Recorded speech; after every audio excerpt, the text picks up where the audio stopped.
प्रिय व्यूअर्स, ये Sanskriti IAS YouTube channel का PT think and solve programme है।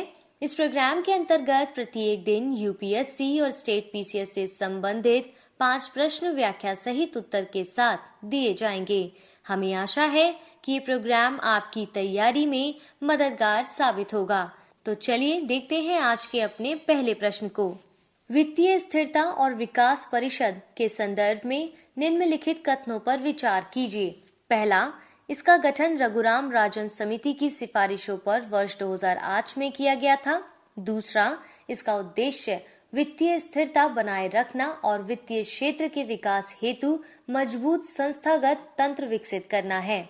तीसरा, यह एक गैर वैधानिक निकाय है। चौथा, रिजर्व बैंक का गवर्नर इसका अध्यक्ष होता है।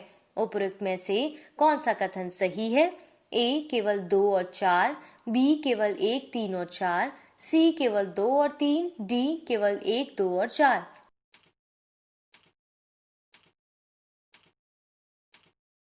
इसका सही उत्तर होगा ऑप्शन सी। वित्तीय स्थिरता और विकास परिषद का गठन रघुराम राजन समिति की सिफारिशों पर दिसंबर 2010 में किया गया था। इसका उद्देश्य वित्तीय स्थिरता बनाए रखना एवं अंतर नियामक समन्वय को बढ़ाना और वित्तीय क्षेत्र के विकास को बढ़ावा देने के लिए मजबूत और संस्थागत तंत्र विकसित करना है। यह एक गैर वैधानिक निकाय है। परिषद की अध्यक्षता केंद्रीय वित्त मंत्री द्वारा की जाती है। अतः कथन 1 और 4 गलत है, जबकि कथन 2 और 3 सही है। इसका सही उत्तर होगा ऑप्शन सी। आज के अपने दूसरे प्रश्न को देख लेते हैं। मेघदूत पुरस्कार प्रदान किया जाता है ए सैन्य क्षेत्र में, बी अंतरिक्ष विज्ञान के क्षेत्र में, सी डाक सेवा के क्षेत्र में, डी साहित्य के क्षेत्र में।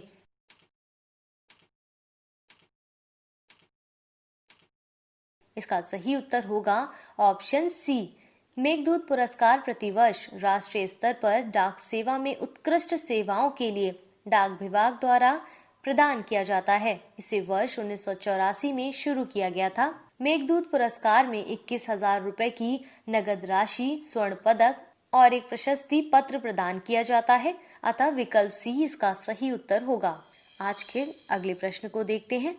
सूची 1 और सूची 2 को सुमेलित कर नीचे दिए गए कूट की सहायता से सही उत्तर का चयन कीजिए। सूची 1 देश, सूची 2 प्राचीन नाम।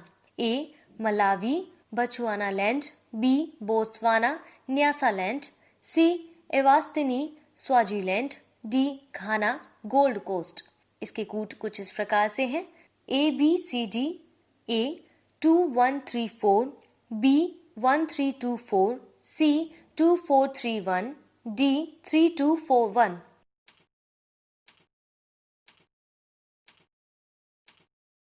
इसका सही उत्तर होगा ऑप्शन ए। मध्य अफ्रीका में स्थित न्यासालैंड का नाम बदलकर मलावी रखा गया था।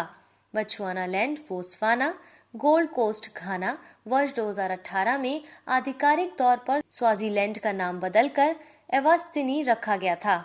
अतः विकल्प ए इसका सही उत्तर होगा। चलिए आज के अगले प्रश्न को देखते हैं। प्रवासी भारतीय नागरिक की पात्रता प्राप्त करने के लिए आवश्यक शर्तें हैं। पहला, वह विदेशी नागरिक जो संविधान के लागू होने के समय या पश्चात किसी समय भारत का नागरिक रहा हो। दूसरा, किसी ऐसे राज्य क्षेत्र से संबद्ध विदेशी नागरिक जो 15 अगस्त 1947 के पश्चात भारत का भाग बन गया था। तीसरा, ऐसा व्यक्ति जिसके माता पिता, दादा दादी, नाना नानी में से कोई भारत की सीमा से लगे देश के नागरिक हैं। चौथा, वह विदेशी नागरिक जो 26 जनवरी 1950 को भारत का नागरिक होने के लिए पात्र था। उपरोक्त में से कौन सा कथन सही है? ए केवल 1, 3 और 4, बी केवल 1, 2 और 4, सी केवल 2, 3 और 4, डी उपरोक्त सभी।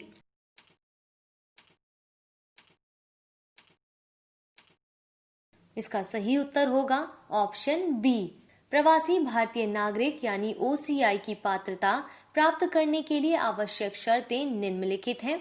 ऐसा विदेशी नागरिक जो संविधान के लागू होने के समय या पश्चात किसी समय भारत का नागरिक रहा हो, या किसी ऐसे राज्य क्षेत्र से संबद्ध विदेशी नागरिक है जो 15 अगस्त 1947 के पश्चात भारत का भाग बन गया था।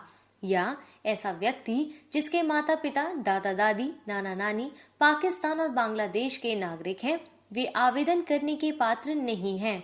ऐसा विदेशी नागरिक जो 26 जनवरी 1950 को भारत का नागरिक होने के लिए पात्र था। इस प्रकार कथन 1, 2 और 4 सही है, जबकि कथन 3 गलत है। अतः विकल्प बी इसका सही उत्तर होगा। आज के अपने अंतिम प्रश्न को देख लेते हैं। एशिया पैसिफिक ब्रॉडकास्टिंग यूनियन के संदर्भ में निम्नलिखित कथनों पर विचार कीजिए। पहला, इसका गठन वर्ष 1964 में किया गया था। दूसरा, इसका मुख्यालय कुआलालंपुर मलेशिया में स्थित है। तीसरा, शशि शेखर को इसका नया उपाध्यक्ष चुना गया है। उपरोक्त में से कौन सा कथन सही है? ए केवल 1 और 3, बी केवल 2 और 3, सी केवल 3, डी उपरोक्त सभी।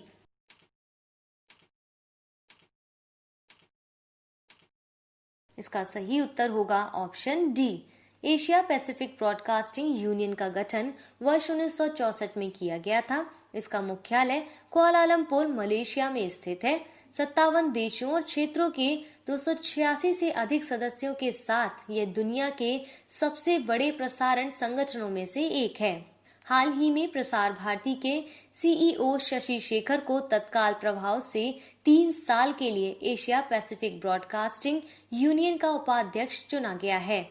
इस प्रकार कथन 1, 2 और 3 सही है। इसका सही विकल्प है ऑप्शन डी।